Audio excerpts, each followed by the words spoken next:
Pues muchas gracias por invitarme. Un poco para platicar sobre este tema de la violencia, que además me parece que está como muy de moda, está como en todos los medios y como lo han retomado, pues todas las, no sé, tanto los noticieros como periódicos y todo el mundo está tomando el tema de la violencia.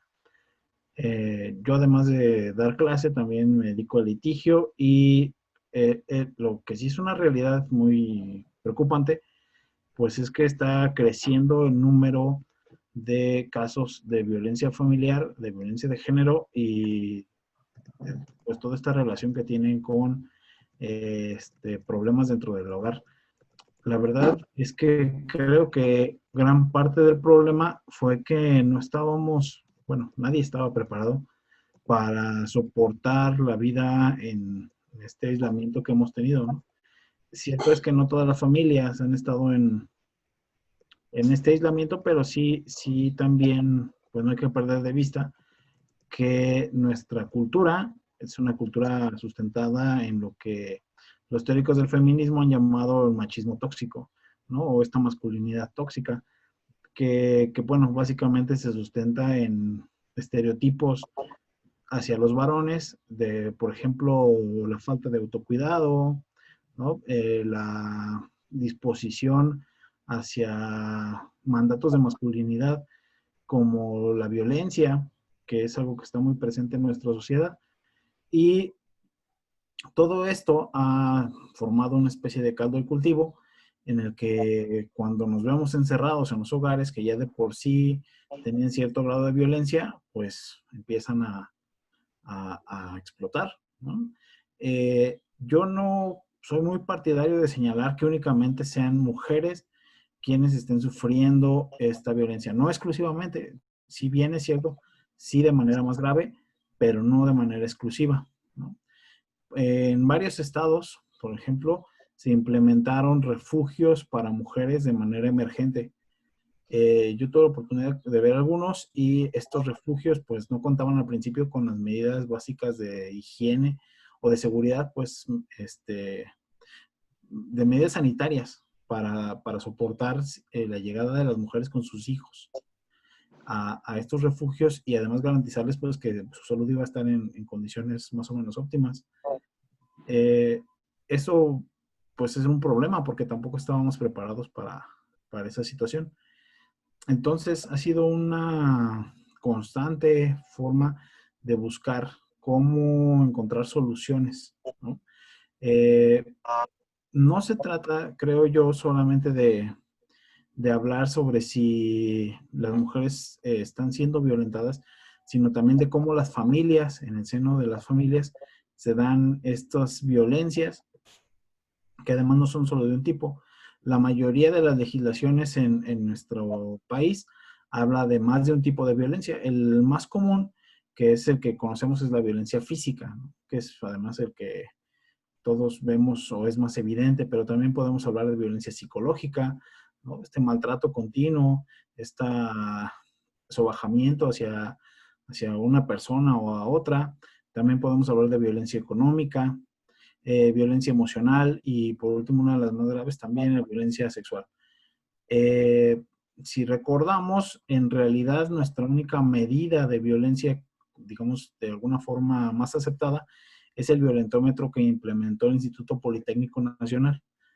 Eh, este violentómetro comienza desde cosas muy básicas como es pues el maltrato verbal, ¿no? Los insultos verbales hasta lo que es la muerte, que es la última forma de violencia física que puede implementar una persona sobre otra. Eh, el tema de la violencia en nuestro país no atraviesa una sola materia en el derecho. Yo estoy hablando ahorita sobre todo desde pues, mi área de trabajo, que es el derecho, y podría pensarse que todo esto es derecho penal, pero también estamos viendo cada vez más constantemente y cada vez que pasa más tiempo, que tenemos violencia familiar que no tiene que ver precisamente con agresiones físicas ni con violencia sexual, sino también, por ejemplo, el alejamiento de los menores de sus padres no custodios. En materia familiar tenemos un padre, un progenitor, que se encarga del cuidado de uno de los hijos. Sin embargo, pues las familias no estaban preparadas para este tiempo en el que no se iban a, digamos, de manera regular, a dar las convivencias con el padre no custodio.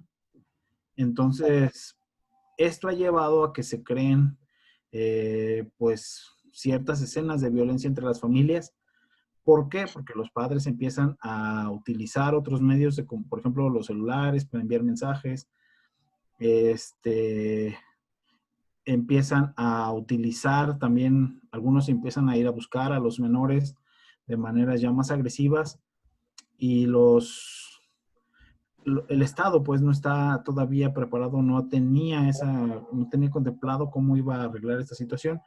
Obviamente los tribunales ahorita no están tomando este asunto pues de la manera, digamos, no es tan urgente, ¿no? No está como en la lista de cosas urgentes. Muchos tribunales están dejando esta parte de las convivencias con menores y eso ha creado pues situaciones de violencias. Me gustaría ir, por ejemplo, no sé si estoy hablando muy rápido, si estoy yendo a muchos temas, pero pues intento dar un panorama más o menos de qué estamos viviendo, ¿no?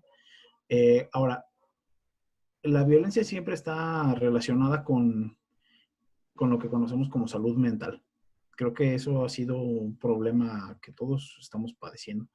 Es decir, al momento de entrar al aislamiento o confinamiento en algunos estados, como lo han llamado, no estábamos listos mentalmente preparados para asumir nuestros espacios. Nuestros espacios generalmente, bueno, en nuestra sociedad, son espacios más comunes, ¿no? Vemos, por ejemplo, lugares, lo que ya antes conocíamos como ciudades dormitorio, que ahora están repletas de gente, porque ya no son solo para dormir, ahora es que hay que vivir ahí en espacios de 40 metros cuadrados o menos, por ejemplo, departamentos muy pequeños en donde la gente está encerrada todo el día y ahí viven con 4 o 5 hijos, lo que se vuelve bastante complejo para aliviar las dinámicas familiares, es decir, no se tiene una buena distribución, no se tienen espacios. Muchos expertos han hablado incluso del problema que representa la soledad, o sea, buscar tu espacio para tener un espacio de intimidad y de soledad dentro de estos lugares, por ejemplo, ¿no? Y cómo se vuelve esto en una olla de presión para la familia, cómo se empiezan a dar problemas familiares a partir de ahí. Claro, hay que hacer un paréntesis aquí, me gustaría hacer un paréntesis aquí, porque tampoco se trata de decir que la pandemia ha traído violencias que no estaban, ¿no? Sí estaban, solamente que ahora pues estamos todos juntos. Entonces ahí es donde se vuelve el problema, ¿no? Que no hay medios, no hay formas para intervenir en las familias cuando estas violencias se reúnen en un solo lugar. Y tampoco se puede decir, ¿no? que ahora, bueno, se va a hacer una justificante porque todos estaban juntos. Por ejemplo, en la mañana oí algo semejante, una plática sobre este mismo tema, y alguien decía, es que el problema es que la mujer empieza a gritar y el hombre empieza a gritar porque no lavan los trastes cada quien a la hora que le toca, y entonces ese es el problema, ¿no? Pues no, evidentemente no es el problema. O sea, claro que no es porque si alguien empieza a gritar o quién fue el que gritó, ¿no? El problema es que estamos en un modo de contención que no habíamos previsto. Eh, este, y que no puede justificar, ¿no? O sea, no podemos llegar al punto de justificar delitos o justificar acciones de violencia familiar por, por tenernos encerrados. Entonces, bueno, ese es un panorama. Ahora, viene el otro punto, que es el punto de la violencia económica. La violencia económica es una derivación de la violencia familiar en la que uno de los miembros de la familia ejerce sobre los demás presión a través de la falta de recursos económicos, sobre todo. ¿no? ¿Cómo se da esto? Bueno, pues, por ejemplo, muchas personas quedaron pendientes de asignárseles pensiones económicas a sus hijos. Entonces, lo que está pasando es que no se pagan esas pensiones. La falta de trabajo aunado a esta imposibilidad material de llevar a tribunal o de poner en acción a los tribunales para exigir las pensiones, pues ha provocado nuevamente más presión en otras áreas de la familia y esto, pues, ¿qué consecuencias tiene? Obviamente que nos enfrentamos a familias que no pueden sustentar su economía o que no pueden de manera regular sustentar su economía, ¿no? Este, mucho se ha hablado de que la declaración que vimos por parte del gobierno federal, esta declaración de emergencia sanitaria, que ellos le pusieron el apellido de fuerza mayor, tendría implicaciones para decir, bueno, como estamos en una emergencia sanitaria de fuerza mayor, y esto significa que está más allá de nosotros, que no es posible que nosotros controlemos los efectos de la emergencia, entonces no tenemos las mismas obligaciones. Me parece que esto aplica para ciertas materias del derecho, no para la materia familiar, y ha sido como el consenso, ¿no? O sea, no puedes decir que porque tú no tienes trabajo, ahora ya tus hijos no van a comer. O sea, no se puede hacer esa relación, ¿no? Las pensiones alimenticias en este momento siguen corriendo y se van a estar pagando, o se tendrían que estar pagando, y vamos a ver después juicios que vengan sobre este asunto. Obviamente esto genera mayor grado de violencia entre las familias porque hay un tema, ¿no? Hemos escuchado mucho, sobre todo de los estudios feministas, de la falta de responsabilidad de los varones hacia el cuidado de la familia. Entonces, esta falta de responsabilidad, pues lo primero es que se dice, bueno, antes decían, ¿no? Bueno, si no das dinero no te voy a permitir ver a los hijos, pues ahora el problema es que pues no dan dinero y de todos modos no van a ver los hijos. Esta es una realidad, o sea, no se puede hacer de otra forma. Y esperamos, ¿no?, que cuando volvamos a lo que sea que se conforme como nueva realidad, podamos intervenir en estos espacios bueno, al menos estemos un poco más preparados para intervenir en estos espacios en donde las violencias van a tener que empezar a, a tomar su cauce, o sea, a tomar un cauce de resolución, ¿no? En mi trabajo, específicamente en el despacho, hemos unado mucho porque la violencia, además de la resolución judicial, que es de lo que he estado hablando, tiene también posibilidades de resolución mediante mecanismos alternos, ¿no? ¿Qué mecanismos alternos tenemos o existen en el derecho mexicano? Bueno, pues sobre todo mediación, la conciliación y hay un mecanismo que se llama junta restaurativa, que es más de comunidad, ¿no?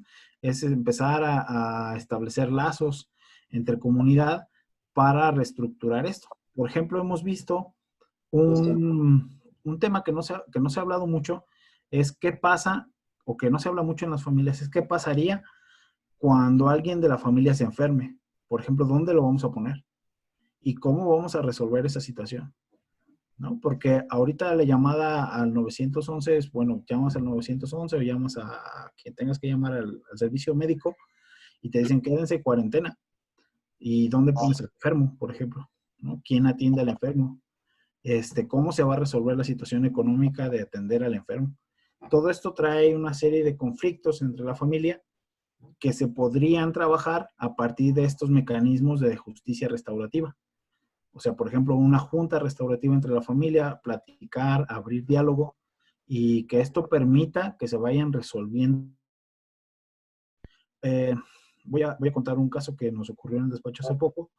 Tenemos un juicio en que estaban en litigio, están en litigio los menores, y tanto la mamá como el papá, antes de todo esto, estaban en pleito por ellos, ¿no? Uno quería tener a los menores y el otro también. Pues resulta que al parecer los menores pudieron contraer el virus y pues ya nadie los quería. Nos llamaron para decirnos que cómo le hacían para llevárselos al DIF o a ver dónde los ponían, ¿no? Porque no encontraban la forma O sea, no los quería tener uno porque puede enfermar y no los quería tener otro porque también puede enfermar. Entonces, eso se habla poco porque no es algo que salga de la familia, ¿no? Porque además implica también aceptar que tenemos problemas dentro de la familia. Y bueno, pues habría que resolverlo. Los tribunales están implementando estas medidas alternativas de solución de conflictos en las que no interviene precisamente un juez, sino intervienen facilitadores. Estos facilitadores son personas capacitadas para implementar diálogo, porque todos los mecanismos alternativos se sustentan en el diálogo. Entonces, estas personas pues están tratando de contener también esta parte, por ejemplo, de los conflictos familiares. ¿Y cómo lo hacen? Pues a través de videollamadas, así como estamos nosotros en este momento. Una de las partes somete a la mediación al otro y bueno, pues por más chistoso que parezca, pero podría ser que veamos una mediación donde estén en la misma mesa de la casa sentados las dos partes, ¿no? Va a ser interesante ver cómo se solucionaría esa situación, porque generalmente entendemos el conflicto como pues esta separación, ¿no? Llegas conflictuado a la mediación y entonces cada quien llega por su lado, cada quien llega buscando su forma, pero aquí no, aquí lo que vamos a tener es una conferencia en la que el mediador va a invitar a los dos a sentarse en la misma mesa donde se sientan siempre, supongo yo, y a usar la misma computadora y pues bueno, ahí van a tener que platicar. Esto es nuevo también para todos, ¿no? Los mediadores se están capacitando para hacer esto y los tribunales están permitiendo que a través de estos mecanismos, ya sea la mediación, bueno, la mediación por videoconferencia o incluso por llamadas, sean atendidas estas personas. Entonces, bueno, no todo se trata de la intervención judicial, sino también tenemos esa otra sección, ¿no? Esa otra parte de la justicia o de la solución de conflictos en donde intervienen personas que no necesariamente van a ser jueces. Yo creo que este es un ejercicio muy interesante de resolución de conflictos comunitarios también, ¿no? Por ejemplo, en los edificios está pasando que los propios vecinos están buscando formas de solucionar, ¿no? Así como están atentos a ver qué pasa en el otro departamento y entonces, pues como no hay jueces, no hay quien esté solucionando, pues se tienen que solucionar los problemas ahí mismo. Eh, Esto nos ha traído, pues, eh, soluciones, nos ha traído cosas buenas porque hemos buscado formas creativas, más bien más humanas, ¿no? Menos dejadas hacia el lado de la ley, que luego lo vemos como lejano, lo vemos como iniciar un proceso que no es de nosotros, sino que va a ser juzgado por alguien más y que no somos nosotros y no estamos ahí involucrados. Y, y nos pone en esta otra situación de decir, ahora nosotros tenemos que solucionar, ¿no? Yo hablaba hace poco con mis alumnos sobre la permanencia de estos acuerdos. Por ejemplo, ¿qué pasaría si acordamos ahora bueno, se va a entregar una pensión y se llega a hacer el acuerdo, pero no lo podemos sostener porque después nos empezamos a pelear? Por ejemplo, ¿qué va a pasar con estos niños, ¿no? Que decía hace rato, que ya nadie los quiere en su casa porque estaban enfermos. Al final, afortunadamente, no estuvieron enfermos. Pero ellos llegaron a un acuerdo, resolvieron bueno, tuvimos que resolver entre todos. Ahora el tema es qué pasará, ¿no? Con su conflicto cuando reiniciamos o cuando volvamos a lo que conocemos como normalidad. No sabemos si en ese momento ellos van a decidir volver al conflicto o dejarlo como solucionaron ahora, ¿no? Es algo que todavía nos falta por comprender. Lo mismo está pasando en otros niveles, por ejemplo, rentas, o sea, no se están pagando rentas, no se están pagando, ¿cómo se llaman? Mensualidades de las casas. Todo esto se está convirtiendo en, pues, problemas para la familia, ¿no? Problemas para la familia de tipo económico, que como decía es un factor detonante de violencias. Eh, y algo, bueno, dejé al final de mi intervención, porque ya casi termino de hablar, una parte que es importante, que es la violencia sexual, ¿no? La violencia sexual se ha desatado en formas que la verdad son dan mucho miedo, pues, para decirlo de alguna forma más simple. Padres atacando a sus hijas, abuelos atacando a los nietos, primos con otros primos, o sea, las cosas se están poniendo de una manera muy complicada porque se había normalizado ciertas relaciones en las que, por ejemplo, con menores de edad, ¿no? El verlos bañarse, el estar todos juntos, el ahora no tener ese espacio de intimidad ha propiciado que la violencia sexual se acrecente. O sea, realmente es preocupante el número de casos de violencia sexual que se da en las familias y que se normaliza y que además se oculta, ¿no? Aquí hay que entender que algo que hacemos también los adultos es disociar. O sea, es una pauta normal, es una pauta incluso psicológica que tenemos para no culparnos sobre lo que ocurre. Es decir, ocurre el hecho, el abuso, y lo que se hace es decir, esto no puede estar pasando en mi casa. ¿No? Vamos a ver cómo lo resolvemos, pero esto no puede estar pasando en mi casa. Esto se ve en la fiscalía, es muy común. Es muy común que se vean en las fiscalías las denuncias de abuso sexual en estos momentos y es difícil resolverlas porque las familias no quieren intervenir, ¿no? Se ha tomado como algo interno de la familia, sin embargo, pues es un delito. Entonces sí se tiene que cuidar, se tiene que tomar los principios básicos de la atención a menores, por ejemplo, que es que hay que creerle al menor, que hay que hacer que el menor confíe en el proceso judicial y que hay que hacer que el menor se sienta protegido por sus adultos, ¿no? El menor tiene que estar, pues al menos tenemos que buscar al adulto confiable, al adulto de confianza y dotar al sistema de justicia de algo que no tenemos muy claro, que es esta confianza para que proteja a nuestros menores y a nuestras familias. Entonces, en esos casos, pues las denuncias están constantemente dándose, pero algo que hace la familia después es controlar esta situación y taparlo, ¿no? O llevarlo como ocultamiento. Entonces,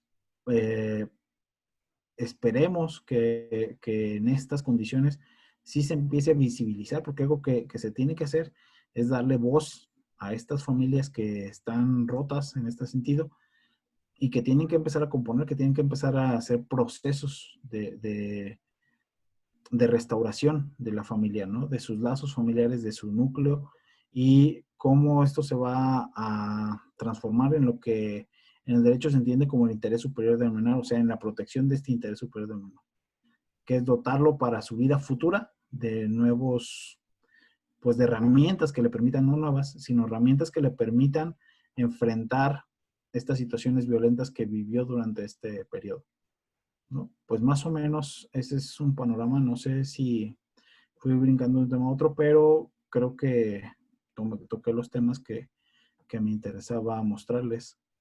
No sé si hay algún tema, Itzel, o aquí no.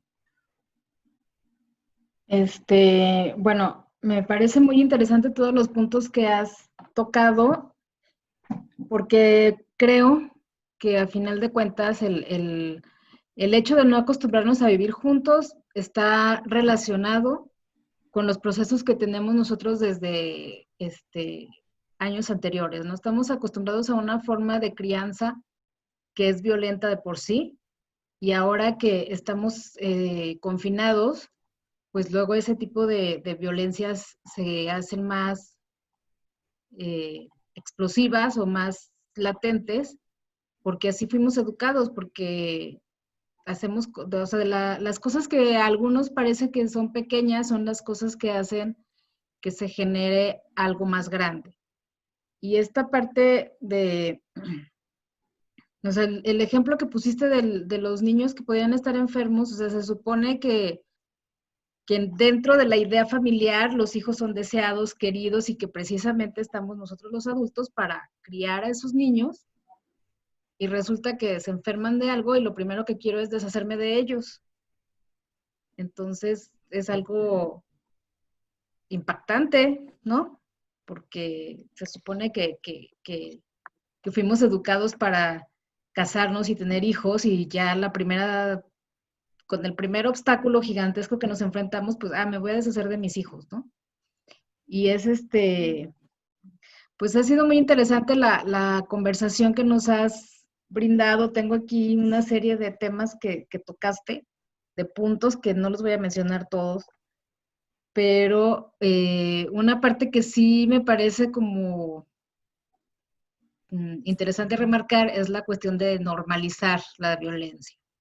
O sea, creo que sí debemos como reeducarnos en muchos sentidos para dejar de lado ciertas prácticas que de por sí son violentas, ¿no? Como, no sé, los gritos, las nalgadas, y el hecho de estar, mmm, pues todo el día juntos, eso también es muy estresante. Y la parte de la salud mental que mencionaste, pues realmente es una parte que ni siquiera hemos tomado en cuenta porque también es parte de nuestra educación no estar locos.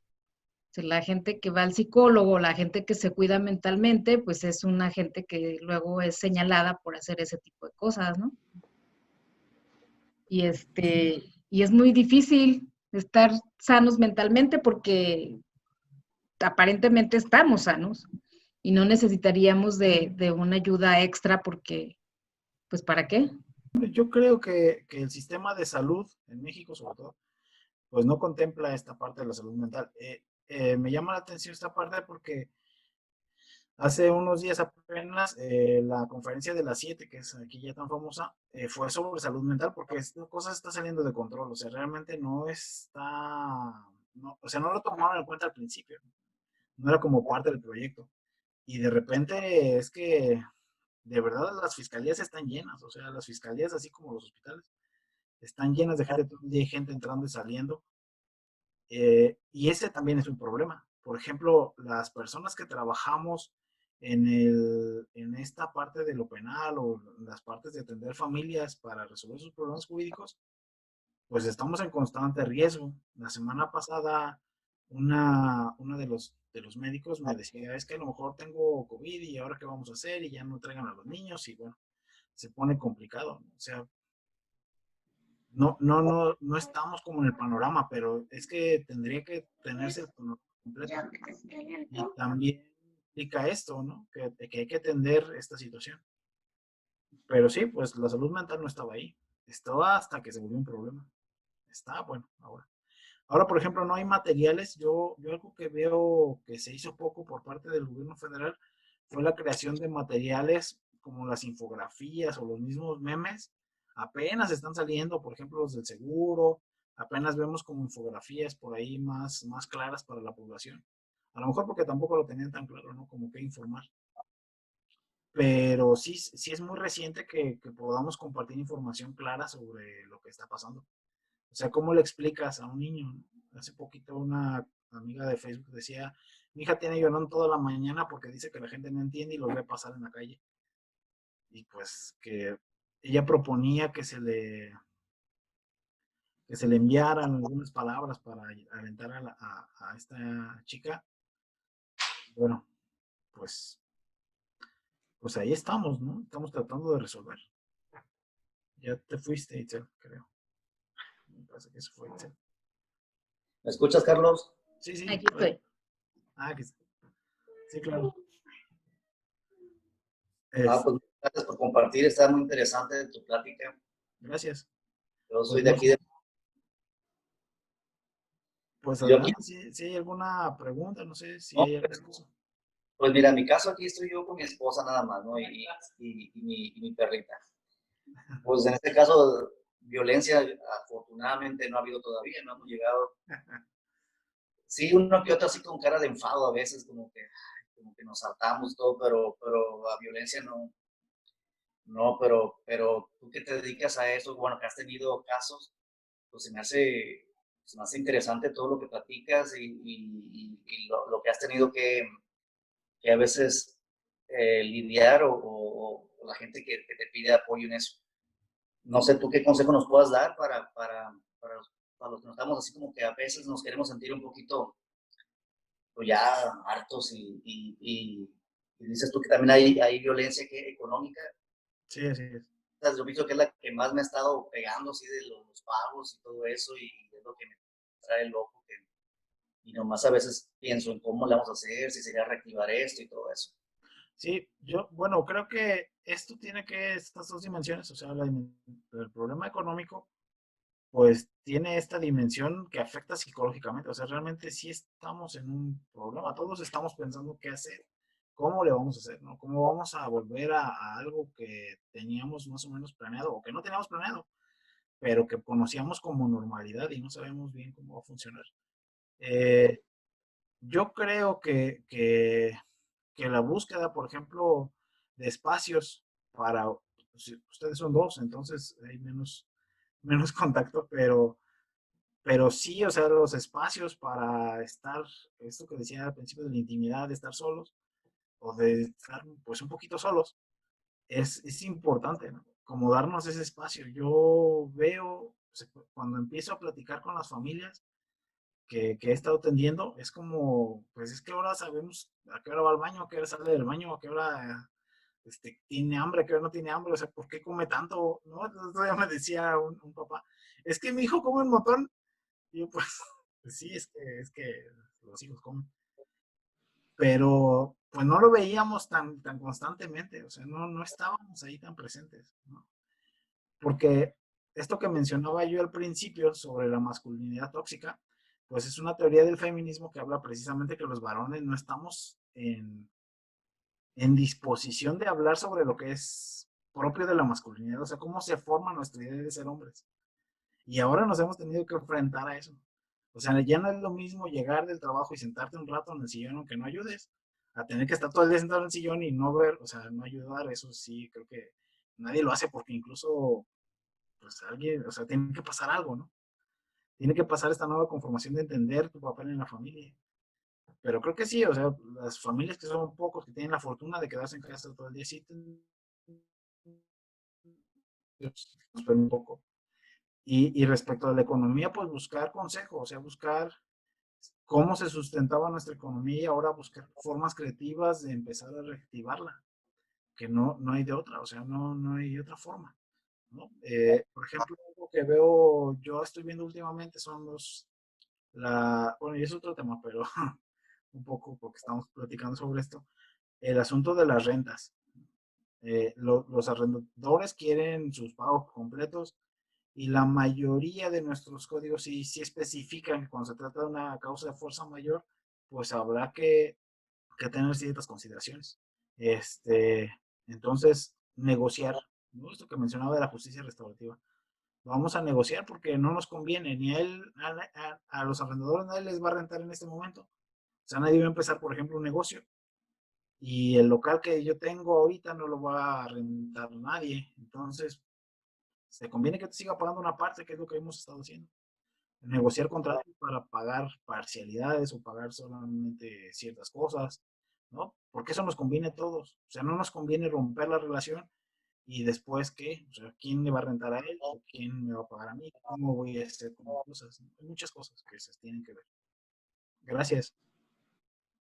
Gracias.